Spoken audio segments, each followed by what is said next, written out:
Hello बच्चों, तो आज हम लोग पढ़ेंगे कैनिजारो रिएक्शन। कैनिजारो रिएक्शन का जो मैकेनिज्म है आज हम लोग उसको समझेंगे और फिर उसके बाद हम लोग समझेंगे उसका केमिकल काइनेटिक्स में जो रेट एक्सप्रेशन आता है कि उसका ऑर्डर क्या होता है एल्डिहाइड के रिस्पेक्ट में या बेस के रिस्पेक्ट में, तो इसको थोड़ा ध्यान से हम लोग देखते हैं। ठीक है, चलिए तो हम लोग चालू करते हैं कैनिजारो रिएक्शन।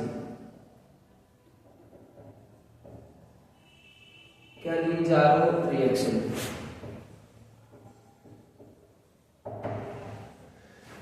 देखो, जिनको कैनिजारो रिएक्शन समझना है वो आराम से इस वीडियो को देखें, एक एक पॉइंट क्लियर हो जाएगा आपका कैनिजारो का। उसके बाद इसके ऊपर जो भी कभी कोई सवाल आएगा ना तो आप आराम से कैनिजारो रिएक्शन को बना पाएंगे। ठीक है, तो हम लोग इसको देखते हैं कैसे हम लोग करते हैं। सबसे पहला तो ये समझते हैं कि कैनिजारो रिएक्शन का कंडीशन क्या है। ठीक है, कैनिजारो रिएक्शन होता किस कंडीशन में, तो इसका देखिए बच्चों दो तरीके से रिएक्शन होता है। एक तो इसको हम लोग हायर कंसंट्रेशन ऑफ बेस में करवाते हैं और एक हम लोग लोअर कंसंट्रेशन या कह सकते हैं थोड़ा कम बेस कंसंट्रेशन में करवाते हैं, या मॉडरेट वर्ड यूज कर सकते हैं। तो इसको हम लोग देखते हैं कि हायर कंसंट्रेशन और मॉडरेट वाले में क्या होता है। तो इसमें एक्चुअली बच्चों हम लोग लेते हैं एक ऐसा एल्डिहाइड जिसके पास अल्फा हाइड्रोजन नहीं होना चाहिए। अगर वैसे एल्डिहाइड को हम लोग कंसंट्रेटेड बेस या कह सकते हैं आप स्ट्रॉन्ग बेस, अगर आप स्ट्रॉन्ग बेस में रख लेते हैं इसको तो इस एल्डिहाइड मॉलिक्यूल का ऑक्सीडेशन हो जाता है और साथ ही साथ रिडक्शन भी हो जाता है। तो अगर हम इसका ऑक्सीडेशन कर दें तो ये ऑक्सीडेशन करके बन जाता है O- और यहाँ पर ये सॉल्ट आ जाएगा कार्बोक्सिलिक एसिड का, और इसके साथ बनेगा इसका एक अल्कोहल मॉलिक्यूल। अब हम लोग देखते हैं कि आखिर इस मॉलिक्यूल को अगर हम कॉन्सेंट्रेटेड बेस में रख दिए तो इस तरीके का हमें प्रोडक्ट मिलता है। आखिर ये कैसे मिलता है, इसके मैकेनिज्म को हम लोग बच्चों समझते हैं। तो इसका हम लोग दो मैकेनिज्म सजेस्ट कर रहे हैं, एक होता है लोअर कंसंट्रेशन ऑफ बेस में या आप कह सकते हैं मॉडरेट कंसंट्रेशन ऑफ बेस में, एक होता है हायर कंसंट्रेशन ऑफ बेस में। हम आपको पहले इसका बताते हैं लोअर कंसंट्रेशन या मॉडरेट कंसंट्रेशन जो बेस का होगा तो इसका मैकेनिज्म कैसे होता है। तो हम लोग यहाँ पर इस चीज को एक्सप्लेन करने के लिए इस एल्डिहाइड को जैसे कंसंट्रेटेड NaOH या कंसंट्रेटेड KOH या और भी स्ट्रॉन्गर बेस में आप ऐड करेंगे तो आपको इस तरीके का प्रोडक्ट ऑब्टेन होता है। इस चीज को हमें बस एक्सप्लेन करना मैकेनिज्म के थ्रू कि आखिर ऐसा प्रोडक्ट कैसे पॉसिबल हो पा रहा है। तो हम यहाँ पर क्या करते हैं बच्चों, यहाँ पर हम ये समझते हैं ये जो एल्डिहाइड का मॉलिक्यूल है इसके ऊपर हम जैसे ही बेस डालते हैं, जैसा कि OH- डाल दिए तो ये यहाँ पर न्यूक्लियोफिलिक, ये न्यूक्लियोफाइल की तरह काम करेगा और ये इलेक्ट्रोफाइल की तरह काम करेगा।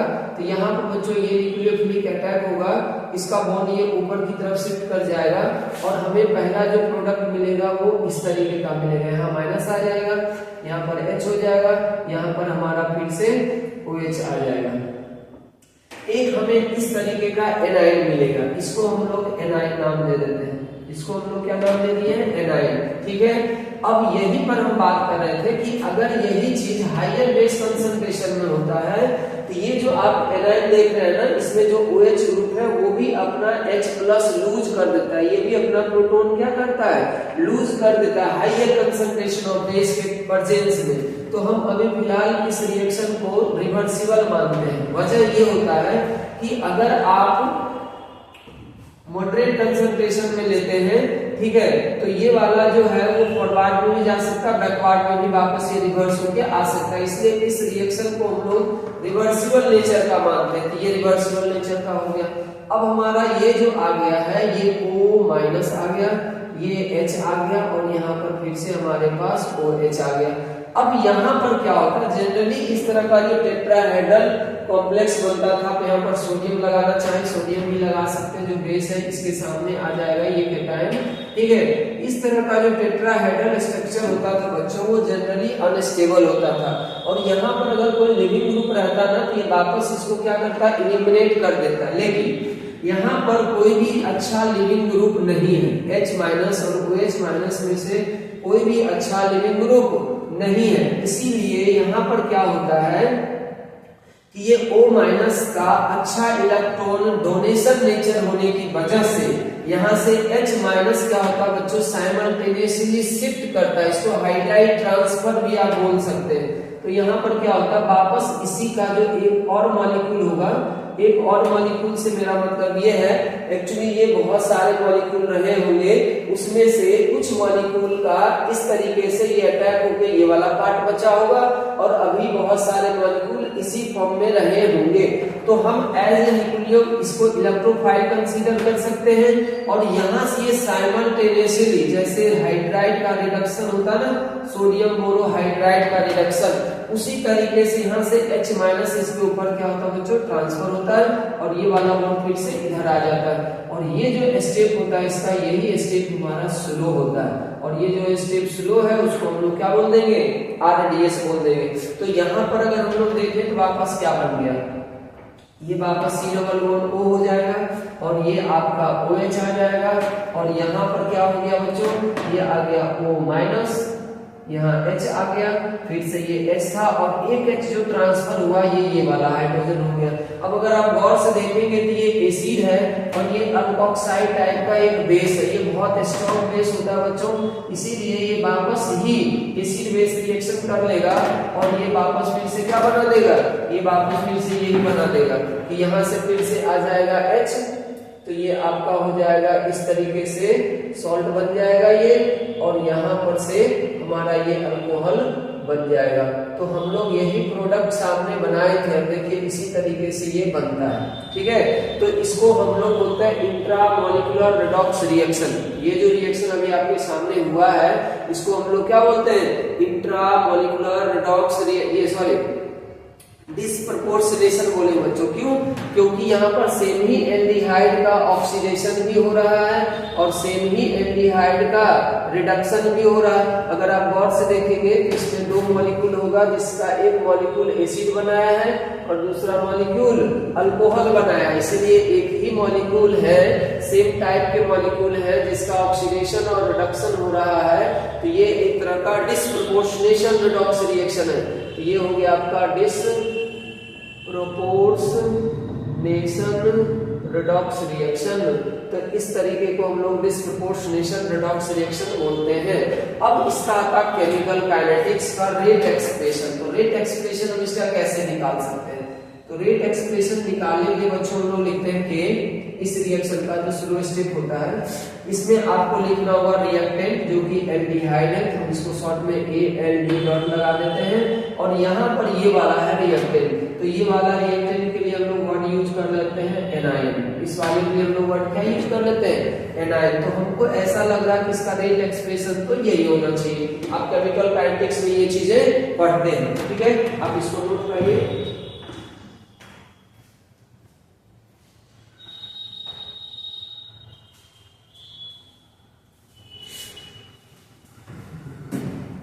चलिए, ये केमिकल रिएक्शन के हिसाब से हम लोग लिख लिए। अब अगर आप यहाँ पर देखें ना गौर से, तो ये जो है वो इंटरमीडिएट के फॉर्म में, और इंटरमीडिएट कभी भी रेट ऑक्सीडेशन में नहीं रहता।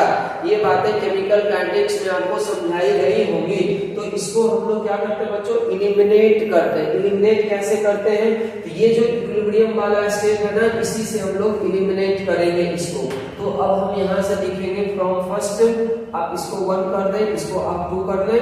तो फ्रॉम 1 वाले स्टेप से हम लोग यहाँ पर इक्विलिब्रियम का कंसेप्ट लगाएंगे और लिखेंगे फॉरवर्ड का रेट और बैकवर्ड का रेट एक्सप्रेशन क्या होगा, रेट लो एक्सप्रेशन, दोनों का हम लोग लिख के बराबर कर देंगे। तो फॉरवर्ड का अगर आप रेट लिखेंगे तो वहां पर आ जाएगा K1। आप यहाँ पर मान लें इधर से K1 इधर से K2 रेट कांस्टेंट है, तो K1 हो गया। उसके बाद ये फिर से बच्चों आएगा एल्डिहाइड, वही एल्डिहाइड है, और इनटू यहाँ पर लिखेंगे बेस। इनटू यहाँ पर क्या लिखेंगे, बेस लिख देंगे। ये बात समझ में आ गई। और यहाँ से ये बराबर कर देंगे बैकवर्ड रिएक्शन। तो बैकवर्ड रिएक्शन के लिए तो रिएक्टेंट यही है, तो ये हो जाएगा आपका K2 और ये आ जाएगा एनाइन का कंसंट्रेशन। यहाँ सब लोग एनाइन का कंसंट्रेशन निकाल लेते हैं। ये आ जाएगा K1 एल्डिहाइड, ये OH माइनस, और नीचे आ जाएगा आपका K2 और ये आ जाएगा कंसंट्रेशन ऑफ एनायन।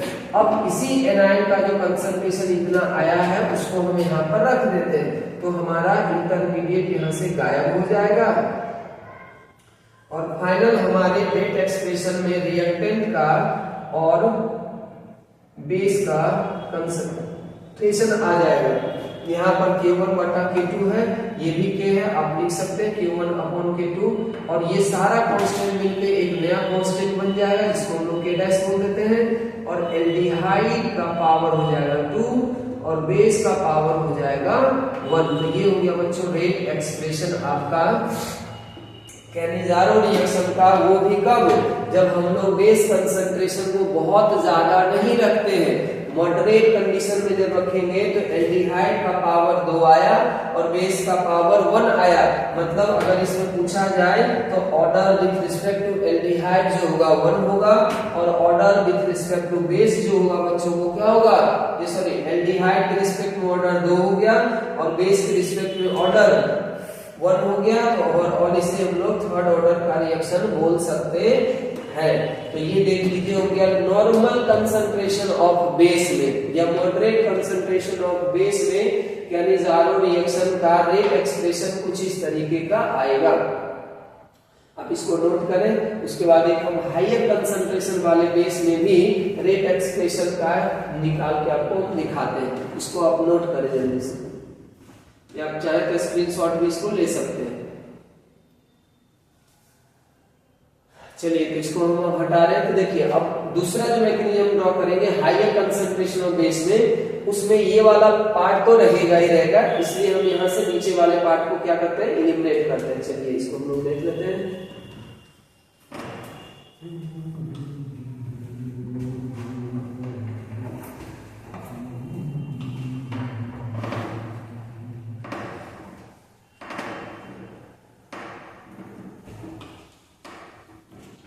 अब देखिए यहां तक तो ये वापस वैसा ही रहेगा, लेकिन चूंकि हमारा बेस कंसंट्रेशन बहुत ज्यादा था इसलिए ये जो एनायन बना हुआ है वो भी हायर बेस कंसंट्रेशन में अपना H+ को लूज कर देगा और ये बना देगा डाई एनायन। ये यहाँ पर बन जाएगा बच्चों क्या, डाई एनायन। ये हो गया हमारा डाई एनायन, ठीक है। अब यही वाला जो डाई एनायन होगा वो अब अपना H ट्रांसफर करेगा, और अगर आप थोड़ा ध्यान से सोचें तो जो पहला वाला एनायन था वहां से भी हाइड्रोजन ट्रांसफर हो रहा था और ये डाई एनायन भी हाइड्रोजन ट्रांसफर करेगा, लेकिन दोनों ही केस में हाइड्रोजन ट्रांसफर करने का जो पावर है वो इसका ज्यादा होगा, क्योंकि यहाँ पर दो वो O- आ चुका है, मतलब इलेक्ट्रॉन रिलीजिंग ग्रुप है। तो ये इलेक्ट्रॉन रिलीजिंग ग्रुप की वजह से हाइड्राइड ट्रांसफर यहाँ पर पहले वाले के कंपैरिजन में और फास्ट होगा। तो ये स्टेप तो हमारा यहाँ भी स्लो होगा, RDS होगा। तो इस हिसाब से अगर आप देखें तो आपको वापस फिर से ये वाला इलेक्ट्रॉन इधर आएगा और यहाँ से साइमल्टेनियसली हाइड्राइड ट्रांसफर हो जाएगा अनदर मॉलिक्यूल ऑफ एल्डिहाइड के ऊपर, और ये आपको यहाँ पर डायरेक्टली कार्बोक्सिलिक एसिड का सॉल्ट मिलेगा, जबकि उस मैकेनिज्म में पहले एसिड बना था, अल्कोक्साइड आयन बना था, फिर दोनों के बीच में रिएक्शन हुआ था तब ये बना था। लेकिन यहाँ पर आपको डायरेक्ट क्या है, ये सॉल्ट मिल जाएगा, एसिड का सॉल्ट मिल जाएगा, और यहाँ से आपको अल्कोक्साइड आयन मिलेगा, और ये जो अल्कोक्साइड आयन है वो वापस फिर से सॉल्वेंट से H ले करके वापस अल्कोहल में कन्वर्ट हो जाएगा। तो प्रोडक्ट तो देखिए बच्चों यहाँ पर भी वही अल्कोहल और कार्बोक्सिलिक एसिड का सॉल्ट मिला है, ठीक है, लेकिन मैकेनिज्म में थोड़ा सा बदलाव हुआ है जिसकी वजह से इसका रेट जो है ना वो बदलेगा, और रेट बदलने से क्या होगा, फिर से इसका ऑर्डर बदलेगा। तो हम लोग इसका अगर रेट एक्सप्रेशन एक्सप्लेन करें कि रेट एक्सप्रेशन कैसे आएगा, तो वापस हम लोग फिर से देखिए इसका रेट एक्सप्रेशन ऐसे लिखेगा के, यही वाला जो स्लो स्टेप है आपका ये, उसका के मान लेते हैं रेट कांस्टेंट। यहाँ पर आप अगर लिखेंगे तो ये रिएक्टेंट और ये रिएक्टेंट है, तो यहाँ पर एक लिखना होगा डाई एनायन और दूसरा लिखना होगा आपको एल्डिहाइड। अब आप गौर से अगर देखेंगे तो फिर से ये हमारा फाइनल रेट एक्सप्रेशन नहीं है। क्यों नहीं है, क्योंकि इसके अंदर जो है हमारा क्या बना हुआ है और इंटरमीडिएट कभी भी रेट लॉ एक्सप्रेशन में नहीं रहता, इसलिए इसे हमें हटाना पड़ेगा।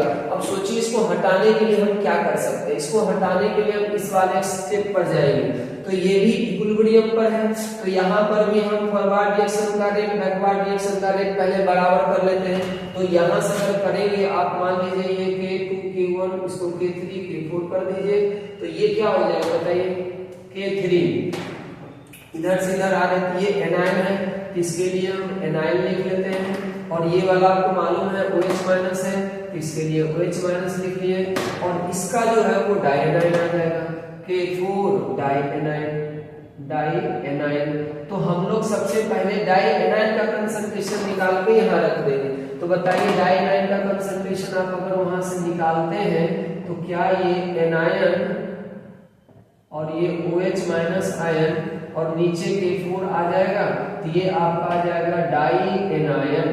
क्या आ जाएगा बच्चों, डाइएनाइन। तो देखिए डाइएनाइन का कंसंट्रेशन इतना हो चुका है, इसको पहले आप यहाँ पर रख दीजिए। जैसे ही हम यहाँ पर रखेंगे तो आपको पता चलेगा कि जो फाइनल रेट है वो क्या हो गया, K3 K4 इसको हम अभी फिलहाल K डैश बना दिए, और डाइएनाइन की जगह पर हम अब ऐसे लिखेंगे एनायन, फिर से आ गया बेस का कंसंट्रेशन, सही बात है, और फिर से आ जाएगा ये एल्डिहाइड, तो रहेगा ही यहाँ तक, तो ये हो गया एल्डिहाइड। तो अभी तक देखिए हमारा ऐसा आ गया। क्या अब ये हमारा फाइनल रेट एक्सप्रेशन माना जाएगा क्या, तो ये अभी भी फाइनल रेट एक्सप्रेशन नहीं माना जाएगा। क्यों, क्योंकि अभी भी इसमें इंटरमीडिएट फंसा हुआ है एनायन, तो इसको भी हमें एलिमिनेट करना होगा। फिर इसको एलिमिनेट करने के लिए आपको फिर से वही स्टेप पहला वाला यूज करना होगा। तो यहाँ से अगर हम डायरेक्ट लिख दें बच्चों, तो एनायन का जो है कंसंट्रेशन वो हो जाएगा मेरे समझ से ये एल्डिहाइड का कंसंट्रेशन और बेस का कंसंट्रेशन, ये रेट लॉ एक्सप्रेशन रहेगा मेरी समझ से K1 अपॉन K2।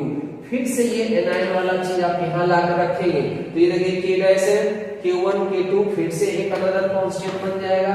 तो अब हमारा जो फाइनल रेट एक्सप्रेशन आ रहा है वो K डबल डैश मान लीजिए, और यहाँ पर देखिए एनायन की जगह पर हम एल्डिहाइड और बेस फिर से रखेंगे, और यहाँ भी एल्डिहाइड बेस है, तो एक तरह से देखिए तो एल्डिहाइड पे पावर भी 2 हो जाएगा और बेस का पावर भी क्या हो जाएगा, 2 हो जाएगा।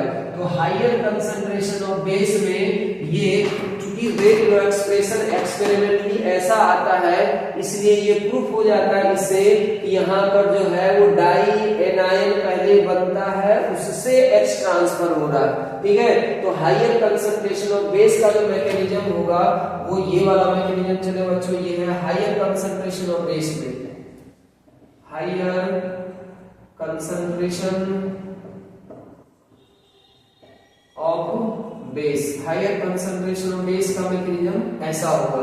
तो बच्चों ये हमारा कंप्लीट डिस्कशन हो गया rate law expression Cannizzaro reaction का, ठीक है। अगर इसी तरीके से आपको कोई भी टॉपिक पे डिस्कशन करना चाहते हैं, कोई टॉपिक आपको कॉम्प्लेक्स लगता है, नहीं समझ में आ रहा, तो आप हमें कमेंट कर सकते हैं, हम उसके ऊपर वीडियो बना दिया करेंगे, ठीक है। तो इस तरीके से ये पूरा कैनिजारो का कहानी है, ये मैकेनिज्म का कहानी है, और ये डिस्प्रोपोर्शनेशन रिएक्शन हो रहा है क्योंकि ये दोनों क्या है, सेम मॉलिक्यूल है, अलग अलग मॉलिक्यूल होगा तो आप रेडॉक्स तो बोल सकते हैं लेकिन डिस्प्रोपोर्शनेशन नहीं हो पाएगा। तो खैर वो अलग बात है, हम अभी सिर्फ यहाँ पर आपको केमिकल काइनेटिक्स के हिसाब से कैनिजारो को कैसे समझना है उसके लिए हम लोग ये आपको बताए हैं, ठीक है। चलिए नेक्स्ट हम लोग किसी टॉपिक पे और वीडियो बनाएंगे, ठीक है।